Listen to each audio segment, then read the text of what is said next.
This podcast is brought to you by Pragmatic Play, a leading game developer providing player favorites to the most successful brands across the industry. With an award-winning multi-product portfolio of slots, live casino, bingo, virtual sports, and more, Pragmatic Play is powering up new possibilities of play through one single API. Visit pragmaticplay.com and discover your favorite every time.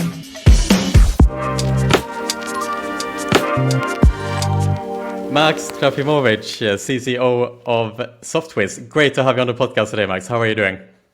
Doing fine. It's quite a gloomy day today here in Poland, but so far so good. Feeling well, feeling energized, and thank you for inviting me here. It's an absolute pleasure, Max, and I feel ready to go and energized today with you here as well. And the background to this podcast is we want to talk a little bit about kind of customer life cycles and lifetime values in the customer journey today. And the reason for that is we are heading into a pretty challenging time for the industry at the moment. We've seen many, especially of the tier 2 operators, struggling at the moment to find profitability. Combine that with the fact that we are moving into a more uncertain economic climate overall in the world right now. And so the question is, how should operators act? What do they need to focus on in 2023 to remain profitable, essentially? And so I want to open up the dialogue today, Max, by just asking you the question, can you just talk a little bit more about kind of the macro climate? Like where is the industry, the state of the industry today, considering a potential difficult 2023 ahead? And how would you summarize 2022, the state of the industry overall? Well, thank you for the question. I always like to start from, a helicopter view, always when I answer anything, any questions. So I appreciate that on your side. Of course. First of all, I think that 2022 was quite a hard year to live through in many aspects. There were a lot of crises, including the overall crisis spurred by Russia's war in Ukraine. And so it wasn't an easy year, I would say, for anyone and for any industry. Now we are in 2023. There are a lot of fears about the economic downturn. There are factors pointing at it. We have rising inflation pretty much everywhere in the world. We have crypto winter, although, in this January, we're calling this in January 2023, the situation seems improving a little bit, but still, and there's a lot of uncertainty. Also, the situation is not helped by the fact that previous years, the COVID years, let's say, turned out quite fruitful years for any online sector of any industry. I think video streaming, also online gambling. So this is a stark contrast with what we observed before. And so this year, I guess, will be all about focusing not on the growth, but focusing, like you said, on profitability, on cutting costs, and on bringing more peace of mind to any operation. Good observation. So Max, obviously SoftSwiss is powering quite a few major online operators. And so I want to ask you as well, have you seen any signs of a slowdown perhaps amongst your clients so far? Well, we have quite a large portfolio of clients. For example, our casino platform, usually under a white label solution, powers more than 150 brands today. And last year, for example, we signed a few dozen more of them. For example, our game aggregator powers more than 600 websites. So measuring this as a macro trend would maybe be a mistake. We see that some clients show the growth that is slowing down, but it's still growth. Some clients are at the same point where they were, kind of. But we have also launched quite a few clients that would become and are already becoming stars. So, some of them are growing like this despite all odds. So it's really hard to tell. It depends on various factors. But as a company ourselves, we've seen quite a nice growth over the past year.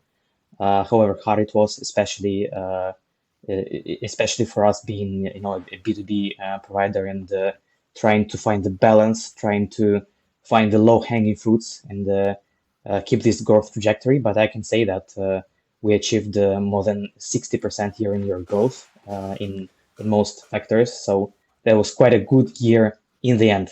Excited for this one. Fantastic. So, I mean, it leads to kind of the age-old question if the iGaming industry is recession-proof. You know, last time we saw a recession in 2007, 2008, the industry was doing really well, but it was really hard to tell if it was because the industry is recession-proof or if it was because that the industry was just growing so much at that time. Now, obviously, in 2020, we went into a pandemic, and we got a very clear answer to if the industry is pandemic-proof, which obviously it was. But just asking you the question, you know, considering that you guys are doing really well so far, even though there is a bit of an economic slowdown, do you think that the iGaming industry is recession-proof? Oh, it's quite a hard question, you know. Anything can happen to this world, like really anything. And so Right. I guess it's pretty proof that, let's put it this way, because it's a growing trend. The online segment and you know, the total addressable market, meaning like the audience that could have some entertainment in iGaming, is growing all the time. Broadband coverage is growing all the time, especially in the regions not so much covered by it yet, especially LATAM and Africa, I think, would follow. If not now, then in the foreseeable future. So I think we're on a quite in a quite good position here, being part of this industry. But I think it holds true for any online industry, online oriented industry. Yeah, Yeah, exactly. it's just that it's still growing. yeah, it's just that there is this contrast of you know, growing fast despite the pandemic, or maybe thanks to the pandemic, and then now being a little bit with, you know, like with cut wings due to the global Yeah, exactly. macroeconomic situation right now. Yeah, exactly. And so it seems to be a general tech trend that during Right, COVID, right, right. obviously a lot of investment was flowing into the industry, into the wider tech industry, but particularly the iGaming industry. And obviously all the operators, suppliers, everyone in the industry took the opportunity to invest heavily during the pandemic. And now we see, you know, many operations that are cutting costs or cutting staff and so on. Do you think that the industry just grew too quick in the pandemic, or were people just too optimistic? Well, how quick is too quick? I guess that everyone was happy about the digits. Sometimes, you know, like in some markets, the digits were even, you know, there were like two-digit growth percentages month over month. So it was like, wow, Right. everyone was happy about it. But I guess, yeah, I guess the good times changed, and now it's not just good times; it's usual times, and you know, Yep. usually there are a lot of hardships, there are a lot of factors that influence it. It's just life. But yeah, I agree that, like you said, the tech industry grew quite noticeably, and we know of companies that have had some major layoffs uh, in the past year, especially in the later half of the past year. For example, Meta or Salesforce is about to cut a considerable amount of its staff to remain profitable. So of course, it's a problem that at some point the industry and the cash flows, you know, were too optimistic about everything, and so kudos goes to the companies that have tried to anticipate this upcoming change of times and to somehow mitigate this risk. Right. And in the iGaming industry, so far at least, we haven't seen any major staff cuts from the kind of major operators or suppliers of the industry. But however, there is a bit of a trend emerging that the tier two operators particularly seem to be struggling considerably at the moment. And so my question is almost like, does the tier two operators have a future if this trend continues? It seems to be more and more a playing field for the big boys, so to say, especially looking at the United States, of course, where you have the top four major operators there. But even in Europe, it seems to be more and more favorable climate towards the major operators and more difficult for the tier twos. So do you feel that tier two operators have a future, and what do they need to do to remain profitable? Well, I definitely think that tier twos have a future. That's for sure, despite the fact that some of them have faced hard times, and we know of we all know of some of them that had to undergo through major redundancy package, let's say. But I think there is no there are no sophisticated recipes here. It just boils down to cutting costs. It boils down to thinking how you could make use of your existing or maybe of another technology to cut these costs. It comes down to more rigid budget planning. That's, I think, the universal and non-sophisticated recipe for the hard times. Of course, the industry itself is more prone to concentration. That means that the major guys will always be, at the top. There will be always some mergers and acquisitions, making them not even tier one, but tier 0.5, if you will. But it doesn't mean that there isn't, piece of the market up for grabs for tier twos. Plus, tier twos might be more innovative. They might be more forward thinking. There's also a correlation that they are more, let's say they have a younger culture. They have less bureaucracy, Right. and this is their, this is their playing card that would be of benefit of use for the future. Yeah, absolutely. Do you think as well, over-regulation, is this part of the problem that the industry is facing as well today? Of course, it is. Of course, regulation is a factor that is not beneficial to any operation, but it shouldn't be by design, right? If you are a regulatory body, then you're like between two huge fires, right? The first fire is the government, and you must prove to the government that the existence of regulation is justified. This means that you should ensure that taxes are collected at scale, right? And the second fire is, of course, the public opinion and the people of your nation, and usually the public opinion is not that favorable towards online gaming, especially the online casino sector, like the pure game of chance sector. And so you should always be, telling them that, come on, we are containing problem gambling, and I'm an advocate for containing problem gambling. Just want you to understand, but of course, there may be some, over-regulatory practices, let's say.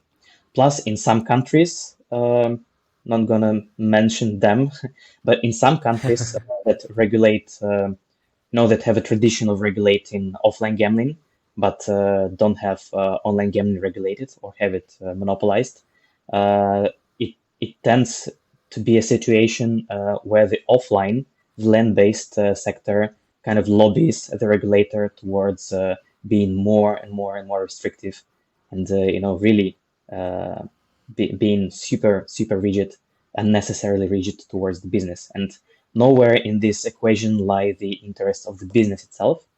But it doesn't mean to be only in dark tones. It doesn't mean that you can't work on any regulated market. You can. It boils down, if you think globally, it boils down to choosing the market with the most favorable regulation. And by favorable, I don't only mean low taxes, for example. It doesn't have to be like that. By favorable, I mean that the rules are clear for everyone, right? There are no advantages players on the market, and the rules are predictable. They're not wobbling each year, making it a nerve-wracking situation to be compliant with all the new practices and codes.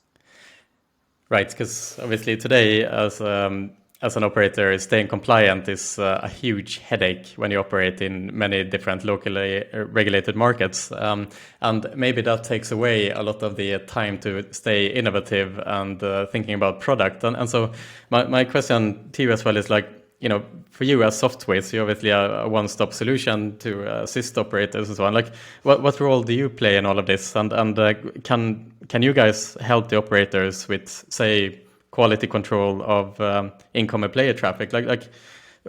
How can you help the operators to ensure profitability as well? Well, in general, to continue on the topic we discussed a bit earlier, when you're an operator looking to cut costs, I think that the technology that you use will help you tremendously to do this, because it is the technology that provides this layer of analytics, first of all, and lets you see where you can really optimize your costs, what you can do in order to ensure your profitability. And then the second, the technology allows you to be creative. The more innovative technology you use, the more creative you could be. You might not use 100% of the tools that the technology provides, but you have a choice, and you can experiment, and you can analyze as you go as well. And so we have quite a lot of tools under our belt that would help do just that. Regarding your example, like can we analyze the quality of traffic? Of course.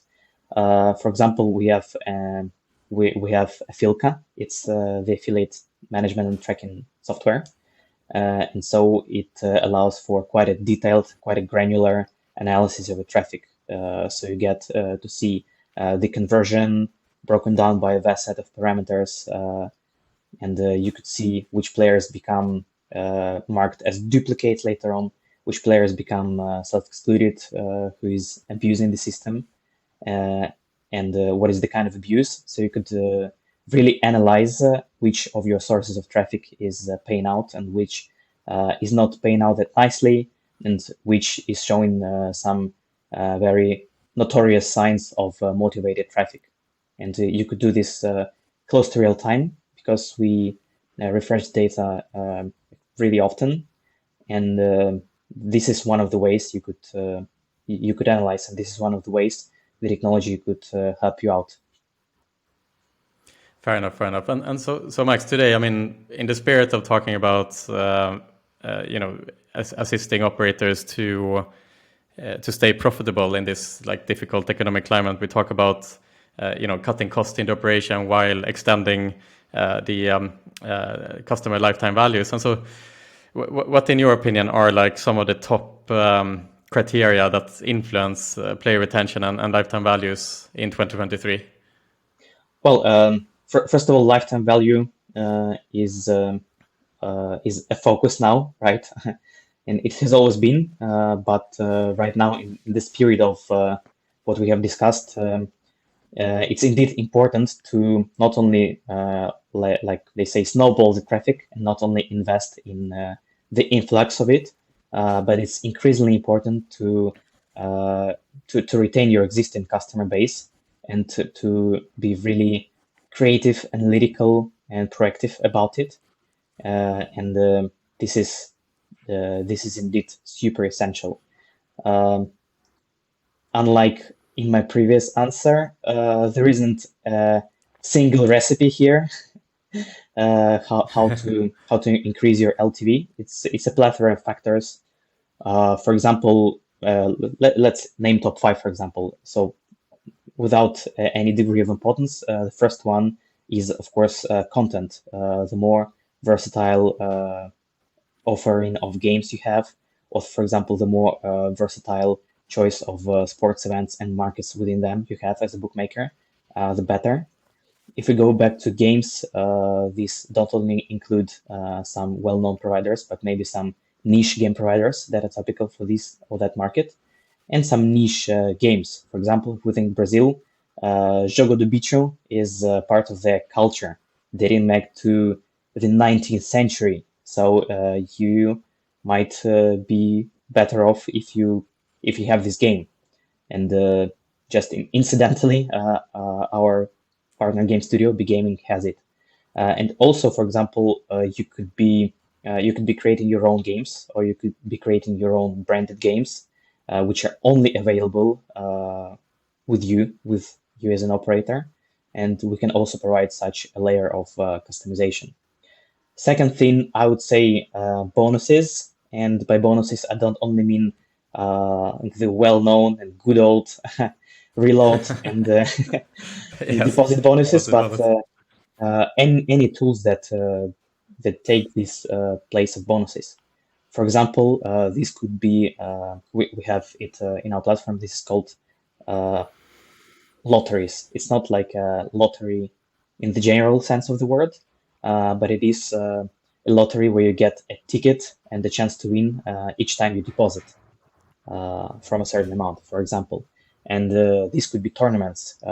We have tournaments where you kind of compete with other players for being the most active, the luckiest, for example, or being, I don't know, there can be a lot of factors. But also, there are team tournaments where you get assigned into one specific bundle of players and you kind of compete with other bundles of players in a group, right? And there we have this social element. And having a social element is also quite important. We've seen one of the most innovative operators that have chat between among players on their website, and it might be like a toy to some, but it Yeah, increases player engagement and can do so quite noticeably. Another factor, for example, that I could mention is just personal touch, especially for your VIP players. It's having an allocated manager that would solve any problem that might go far beyond your casino operation. And this personal touch really helps retain your best players, your VIPs. yeah. Yeah, I think that's Yeah, actually, that's a long it's my story. former job, actually. Yeah, yeah. Yeah, yeah, that's so short. No, so I used to be VIP manager for Betso Group back in the day, and like 10 years ago, I was the poker VIP manager there, and we put a heavy emphasis on making sure that our players were well taken care of at that time. And it didn't just mean that we gave up bonuses all the time. Especially in the poker world, if you remember back then, Max, everything was about rakeback. And so which operator could offer the best rakeback? Because obviously most of the professional poker players, they were, they were only in it for the money, so to say. But we managed to create a bit of a community within our kind of operation there, which then attracted a lot of VIP players from other competing operators. And so to your point that it's not only about the deposit bonus, right? It's also about just being creative and understanding the mechanics Exactly. behind the players and keeping them on the site. And you mentioned as well the social element. And so I want to ask about that a little bit. Is that something that you feel is kind of part of the future as well? Because a lot of people talk about social casinos or like players being able to communicate with each other, so on and so forth. Is that something you believe in as well? Yeah, I think the world itself and let's say the consumption of internet services is becoming more and more social, and especially the younger generation that is becoming Right. over 18 or over 21. Yeah. They are, they have grown up in a more, let's say, intertwined world where not only you have your desktop computer and you're alone with the internet, or maybe you're spending your time in forums, etc. But like the whole internet experience is now increasingly or predominantly social. So I think the projects that would capture this will really excel. For example, I could mention one of the new verticals for game content that we kind of also help bring out to the market. The game provider live spins. This is part of the same Right. of the same picture, right? And Right. some major, especially crypto operators, having this sense of social community, having this real sense of community. Yeah. I think they'll also excel. So I think we Right. shouldn't make each casino, or an operator shouldn't make a casino look like Facebook, and it shouldn't really stress we're social. So go talk to your fellow players and then play. no, there should be a fine balance, but I think this trend will continue for the next several years at least. Interesting to hear, Max. And you know, on the point as well of operators needing to cut costs and to kind of turn every dime in order to stay profitable in 2023. Just a question to you as an aggregator as well as part of your product portfolio. It's something I've been thinking about a bit as well. As we go into 23 and onwards, isn't like game aggregators a bit of an unnecessary cost to some extent for the operators, since seeing that you are kind of the middleman here? Like, wouldn't that be a cost that the operator should save on by negotiating their own contract? So what do you think? Like, does aggregators have a future as well in this world? Yeah, that's a very interesting question, and I'm glad you asked it. So actually, however intuitive that may seem, actually no, and sometimes just the other way around. Actually, we, being a large aggregator and having billions of euro worth of bets each month, and is growing, that we see. We, as a large operator, can actually strike some better agreements and better deals with each and every game provider, and then we kind of resell these games to operators, and an operator going directly to a game provider, if it's not a tier one operator, would be most of the time better off having a deal through us than having a deal directly. And I wouldn't say we have any huge margins on our reselling of these games, and these margins get thinner and thinner the more voluminous, the more the larger our client becomes. We are always ready to provide such lowering costs to any operator, and so commercially it makes sense, especially if you factor in the idea that by integrating with one game aggregator like ours, you have only one integration that allows you to fetch 50, 100. We have like 170 something of game partners connected to us. And so you don't have to integrate and then to support those integrations yourself, right? You don't have to do it. So it saves on the tech cost, not only like one-time cost for integration, but also for supporting it, making sure like you update your code base if their API and integration protocol is updated, and so on and so forth. Then I would say some of the things that you cannot put a price tag on. Maybe they're priceless, but a game aggregator also acts as some let's say, source of aggregated knowledge.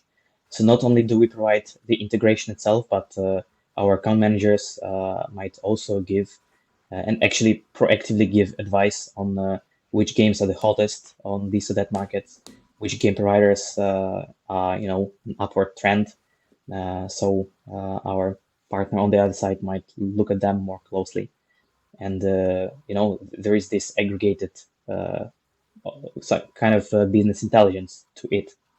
And finally, as if it weren't enough, finally, the game aggregator can come with, as a middleman, it can come with some extra layer of tools that can help your player retention. For example, right now we've almost completed building a tool called Tournaments for the game aggregator. So it means that if you integrate with ourselves and take some game providers from us, you could organize tournaments among your players that play these very games. And your core platform, your core technology doesn't even need to have the tournaments feature. You could do it, you could launch tournaments all channeled via our game aggregator right in your back office. So, the game aggregator is not a pure middleman, a pure authorized dealer only, but it can also bring some benefits to the operator. And so, yeah, we'll be showcasing this among other things at ICE London. We'll have a stand there, so I'd like to use this opportunity to invite everyone to visit us. at N8 sector. Save the sector and save the dates. I will definitely be there. Max, do you have any free cookies perhaps or something? We have a lot of goodies, so you're All more than right, good. invited. Yeah, it would be great to cross All paths. right. I'll be there for sure. So in other words, Yeah. the SoftSwiss game aggregator lives to see another day. I'm happy to hear that. Max, we're gonna start running off here, but I have one more question for you as well. Also looking at the payment landscape, it's a fascinating area of business because whenever something change in payments, it changes the world more or less. And so in regards to payment, like what trends do you see in the payments sector emerging at the moment? And obviously, you guys are at the forefront of crypto, of course, which definitely was a change in payments that changed the world. Is crypto payments going to become more and more relevant for even the kind of well-known major operators going forward? Is it going to be a standardized payment system, do you think, going forward? Or generally, what trends do you see in the payments world? Well, if we start from crypto, then definitely crypto is growing. And, we found just by correlation that all the fastest growing operators right now, they do support crypto. The crypto, But yeah, yeah, that's for sure. right. But crypto isn't the only thing to take note of when you organize payments for an online gaming brand. It's not like your boy, right, that will save everything, right? And some countries have the conditions where crypto becomes really the source, the method of payment, right? For example, some countries in the Middle East and some countries in LATAM, they struggle with with the economic downturns. Their currency might be weak, so crypto or like the banking, the payments might not be that developed. So crypto is really a method of payment there. But in some other countries, crypto is a sector which is left to enthusiasts, and this is fine as well. So things differ, and so you should approach payments holistically. I think the payment, well, not I think, but I know the payment landscape is really different from country to country. Even within the European Union, there are countries, for example, like Germany, that have a huge element of cash. I'm not just talking online gaming, but in general, they have, Oh, wow, really? cash is still Surprising. in there. Yeah, but in Scandinavia, of course, this is completely different Yeah. with more than 95% of transactions done online or via a banking card. And so this differs from market to market. There are some markets where you really should have banking cards, otherwise it doesn't make sense to go there. But in some other countries, open banking methods or direct banking methods. This means that you make a transfer from your banking account in a few clicks, right? Trustly is one of the best examples here, right? Then you should have these methods.